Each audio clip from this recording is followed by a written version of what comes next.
आपने इंतजार नहीं किया तो आगे दो गाड़ी भिड़ सकती है और भिड़ने से आपके जीवन को खतरा हो सकता है। तो चौराहे पर लगी हुई रेड लाइट, लाल बत्ती अहिंसा के लिए। यातायात नियंत्रण पुलिस जो है वो अहिंसा के लिए है। अदालत जो है वो अहिंसा के लिए है। लोकसभा और विधानसभा जो है वो अहिंसा के लिए है। डॉक्टर जो है वो अहिंसा के लिए है। कानून जो है वो अहिंसा के लिए है। सीमा पर जो जवान खड़े हैं, जो सैनिक खड़े हैं, हथियार लेकर के खड़े हैं, वो भी अहिंसा के लिए खड़े हुए हैं। अहिंसा के लिए आपकी हिंसा ना हो जाए इसलिए वो आपकी सुरक्षा में खड़े हुए हैं। मैंने जो चश्मा लगाया है वो भी किसी ना किसी रूप में अहिंसा का दिग्दर्शन कराता है कि हाँ, आंख में कुछ कचरा ना चला जाए जिससे कि आपकी हिंसा हो जाए। तो दुनिया में, ब्रह्मांड में, जगत में, सृष्टि में, धरा पर, धराधाम पर जो कुछ भी है वो सब अहिंसा के लिए है, अहिंसा के दर्शन के लिए है। इसलिए मैं कहता हूं, अहिंसा परमो धर्मा, जियो और जीने दो, पर हित सरस धर्म नहीं भाई। तुलसीदास जी की ये पंक्तियां रामायण का निचोड़ है। अहिंसा परमो धर्मा भागवत का यह वक्तव्य महाभारत का निचोड़ है। जियो और जीने दो महावीर का यह संदेश जैन धर्म का सार है।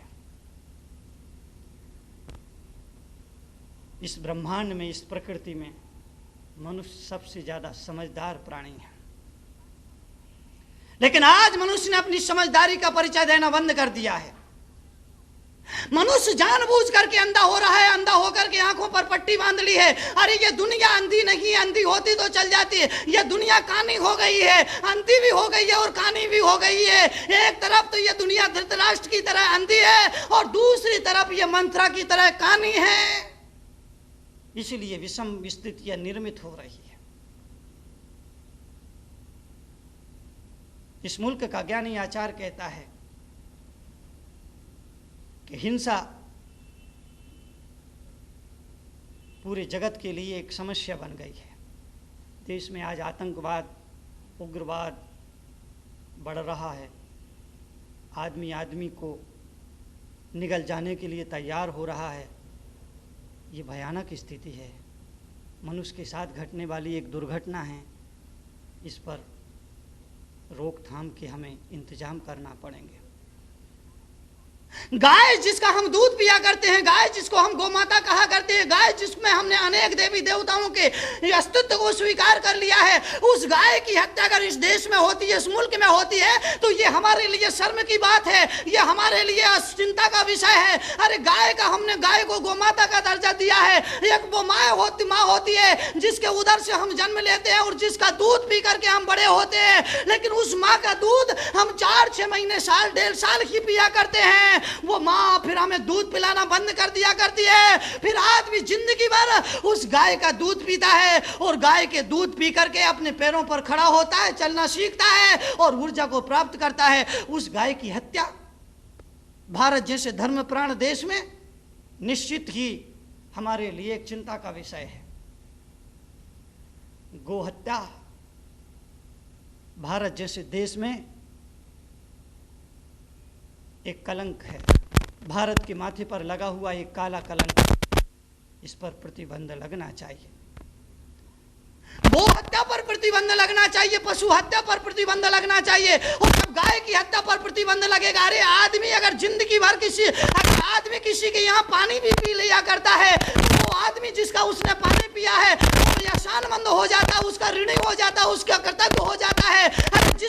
जिस आदमी का आदमी नमक खा लेता है उसके प्रति वो आदमी कृतज्ञ नहीं, कृतज्ञ हुआ करता है, एहसानमंद हुआ करता है, उसका ऋणी हो जाया करता है। पानी पीने वाला आदमी अगर ऋणी होता है तो गाय का तो आपने दूध पिया है। इस मुल्क में ऐसा एक भी आदमी नहीं होगा जिसने गाय का दूध ना पिया हो, चाहे वो हिंदू हो, चाहे वो मुसलमान हो, चाहे वो जैन हो, चाहे वो सिख हो, चाहे वो बौद्ध हो, किसी भी मजहब, किसी भी संप्रदाय, किसी भी पंथ का आदमी क्यों ना हो, हर आदमी ने जिंदगी में एक ना एक बार, कम से कम एक बार तो गाय का दूध जरूर पिया होगा।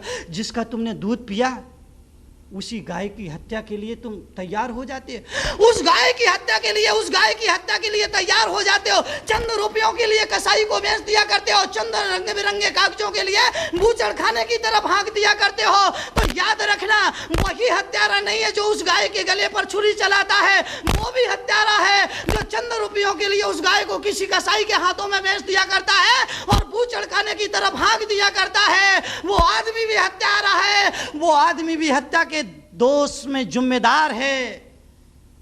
मेरा आपसे अनुरोध होगा, आपसे निवेदन होगा कि इस देश में जो हिंसा बढ़ रही है, इस हिंसा के परिणाम हमें भुगतना पड़ेंगे, और हमें भुगतना पड़ेंगे, हमारे साथ हमारी आने वाली पीढ़ियों को भी भुगतना पड़ेगा।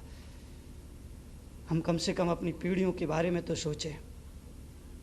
भारत जैसे देश में आज की तारीख में, आज जब अंग्रेज थे, हमारा देश आजाद नहीं था, केवल 300 कत्ल खाने थे, लेकिन आजादी के बाद इन 50 सालों में हमने जो तरक्की की है वो तरक्की यह की है कि आज आजादी के 50 वर्ष के बाद इस देश में 36,000 कत्ल खाने हो गए हैं। लाइसेंस शुदा जो संवैधानिक है, जिसके लिए सरकार की अनुमति है, सरकार ने जिनके लिए लाइसेंस जारी किए हैं, ऐसे 36,000 कत्ल खाने हैं, जिन कत्ल खानों में हर सुबह 4,90,098 पशु पक्षियों को काट दिया जाता है और उनको काटने के बाद उनका मांस विदेशों में भेज दिया जाता है। चंद रुपयों के लिए, विदेशी मुद्रा हथियाने के लिए, केवल 700 करोड़ रुपयों की मुद्रा प्राप्त करने के लिए सरकार ने यह उपक्रम अपनाया है और इस देश से मांस का निर्यात करके हमारी संस्कृति पर कुठाराघात किया है, हमारे मूल्यों के अपमान किया है। बूचड़ खानों ने भारत की सभ्यता और संस्कृति को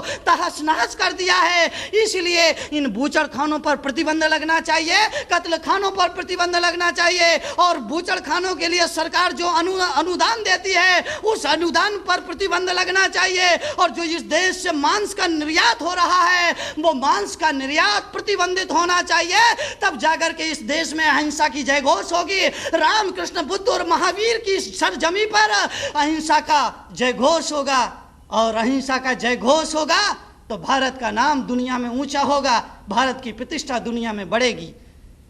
आज भारत का माथा दुनिया के सामने झुक गया है, उसकी वजह हमने अपने मूल्यों को नज़रअंदाज कर दिया। उसका कारण हमने अपनी परंपरा और जीवन मूल्यों के साथ खिलवाड़ करना शुरू कर दिया। इसलिए भारत का माथा दुनिया के सामने झुका है। इस माथा को अगर खड़ा करना है और ऊंचा उठाना है तो यह जरूरी है कि हम अपने मूल्यों के प्रति आस्था रखें। अहिंसा, भगवती अहिंसा के प्रति निष्ठा ही उस अहिंसा की प्रतिष्ठा में कारण बनेगा। जब तक निष्ठा नहीं होगी उस अहिंसा की प्रतिष्ठा नहीं होगी, और जब तक भारत में अहिंसा की प्रतिष्ठा नहीं होगी तो भारत का माथा दुनिया के सामने उठेगा नहीं, और भारत को जगत गुरु होने का जो गौरव प्राप्त था वो गौरव प्राप्त नहीं हो सकेगा। वो सम्मान